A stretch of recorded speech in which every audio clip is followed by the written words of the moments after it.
to Steelers Today, and we're not both shocked by the way our hair looks. Sticking straight up in your head. That's what it looks like, yeah. It's windy up here on the Southwest Rotunda at Heinz Field.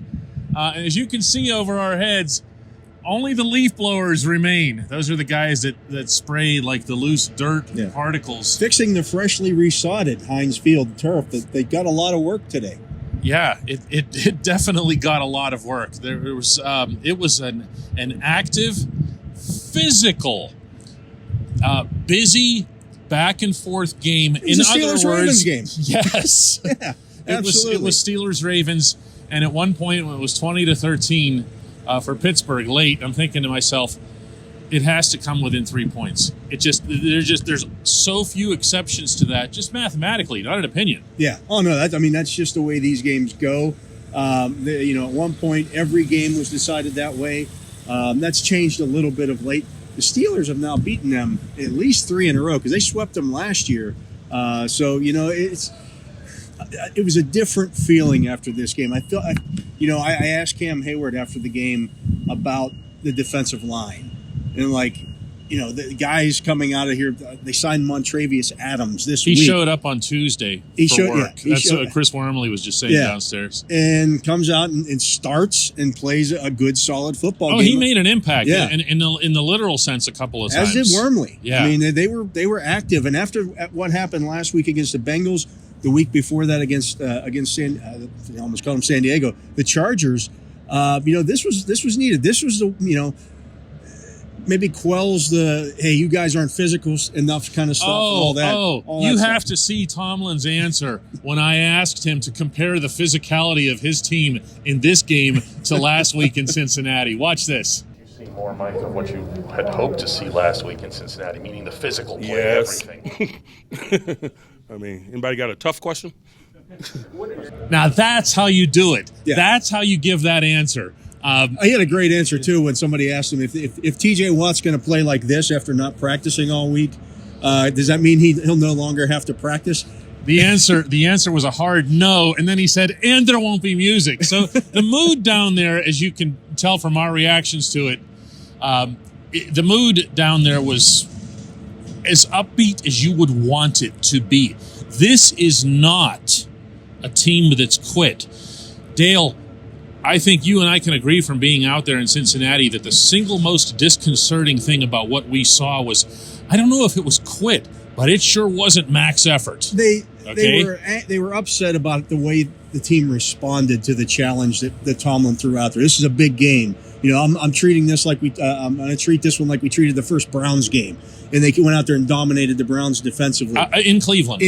And that didn't happen in that game. And I think that's where the shock came in. I think it was shock more than anything that had happened. It was shock as well that I'm sure to the system of people here and on the South Side, whenever they hear something from the outside, from people like Dale or me, it doesn't affect them. Okay? When you say something, it doesn't affect them. No offense.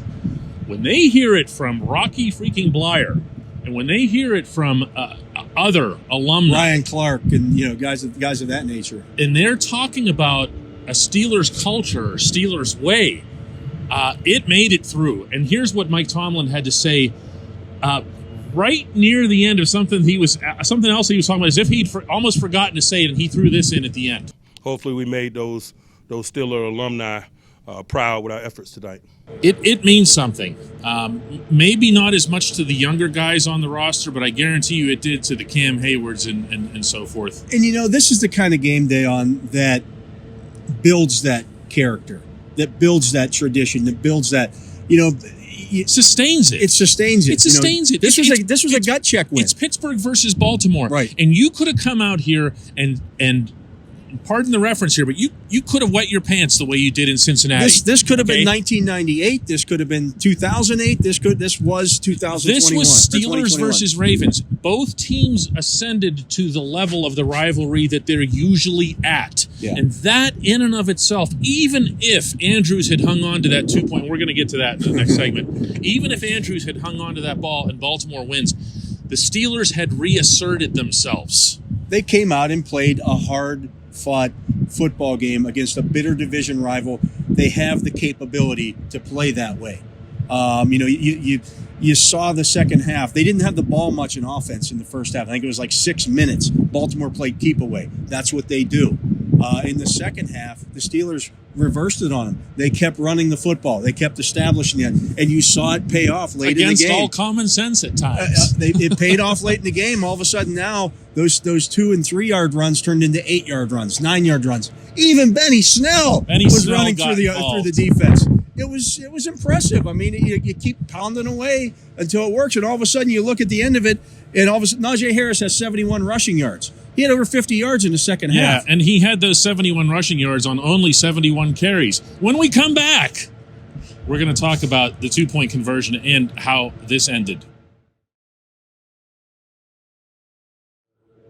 Welcome back to Steelers Today. I'm now hooded. This is like my Beavis Cornholio. He's playing Bill Belichick today as Dejan Kovacevic. Here's what we have.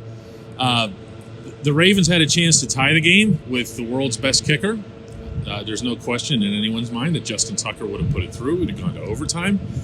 And I think he's missed one in his career. And one PAT in his career. Yeah. And John Harbaugh instead said, "Now we're going to." He said, "No, you know what?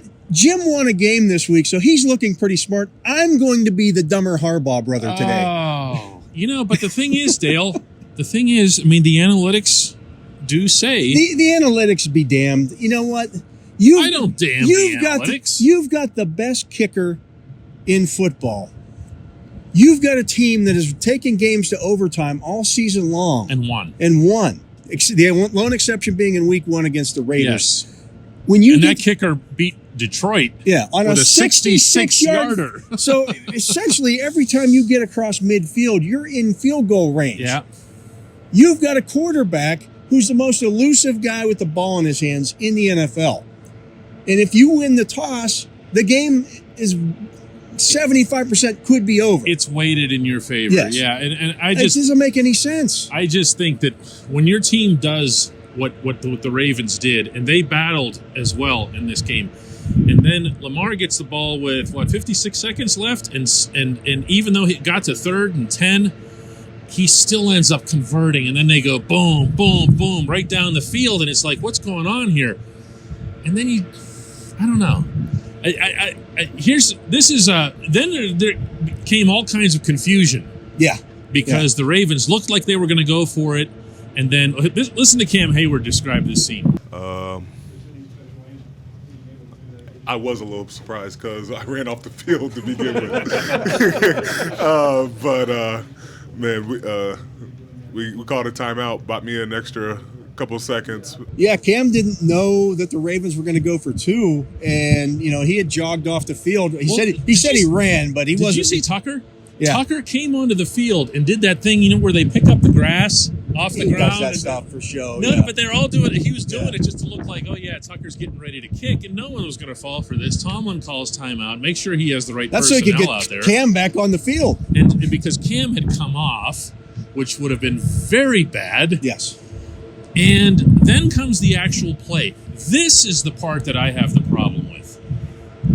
If I'm John Harbaugh and I have decided that I'm going to put this entire game into one play, I want the ball to stay in 8's hands. Well, I think that was the plan because he initially started towards the line of scrimmage, but T.J. Watt was screaming at him, and he forced him to okay, now I got to throw, and then he made the pass to the flat. I think that's why the pass was actually offline. Because, that's what Chris Wormley was saying to us downstairs, that he thought that the pass, he thought TJ came in and forced he definitely affected Lamar to alter his arm angle a little bit, and in the process that he misfired a little bit. To me, and I don't care how unpopular this sentiment is, I'm sorry that ball's still being caught. And that's why I don't want it going to a tight end. Now, Andrews already had 2 drops in the game, but I want the person at the other end of that ball to be the most athletic, ambidextrous, amphibious. Like he could do this underwater if he pulled this off. Yeah. And I just don't know that the tight end was the right guy there. I mean, he's their best guy. And maybe that's an indictment of the Ravens offense. It's not a great receiving core, but why not Marquise Brown or whatever? I don't know. How about Deontay Johnson today? He was so good. Dropped a touchdown pass in the first half, comes And back. even then, drop is rough. I Yeah. mean, that was a It Willie would Mays. have been I a mean, tough catch. It was over. But his it's one. head. It's one that he definitely. I asked him about it. I said, You did? Is that one that you like to have back? And what kind of just the growth that it showed from him. Remember last year when he started dropping the football? Oh, dude, he we went were through there. a stretch. We were there where in he couldn't Orchard catch Park anything. when we watched him And they get had to benched in pull him. Orchard Park. They had no choice but to pull him for a whole half. And he comes back in this one and not only catches one touchdown pass, but then two. It was a big part of that touchdown drive. That's come back in the second half. He's a star. I know people are questioning that. I did, the pregame show today with Tim Benz, and we were talking about it. I said, Deontay's a star. Now, Deontay's a star. I think Deontay has the capability to be one if he can find the consistency and if the Steelers can find the plays. He's been for pretty him. damn consistent this year. Yeah, the Steelers can find the plays for him. Yeah. Okay, which is out of his control. In fairness, here, I do have to say that I don't want to keep throwing all this back on Baltimore here, but if you're Baltimore, why wouldn't you have had Marlon Humphrey follow him? They did at times. They like when the Steelers would go three receivers. Humphrey's got to be their slot guy. Yes. And so the Steelers forced their hand with that to a large degree. By putting three out there, even if the other two or the third was not going to be a threat. Yeah, if it's Ray McLeod or if it's James Washington, they put him in the slot and say, okay, take your best guy and put him on our third best receiver. Yeah. Hey, the club is 6-5-1. They are Alive. as we are heading to Minneapolis to face a Vikings team that just lost to the Lions, which is it's a heck of a game on Thursday night. The team that tied the Lions against the team that actually lost to them. I'm not making fun of the Lions anymore. I'm done with that.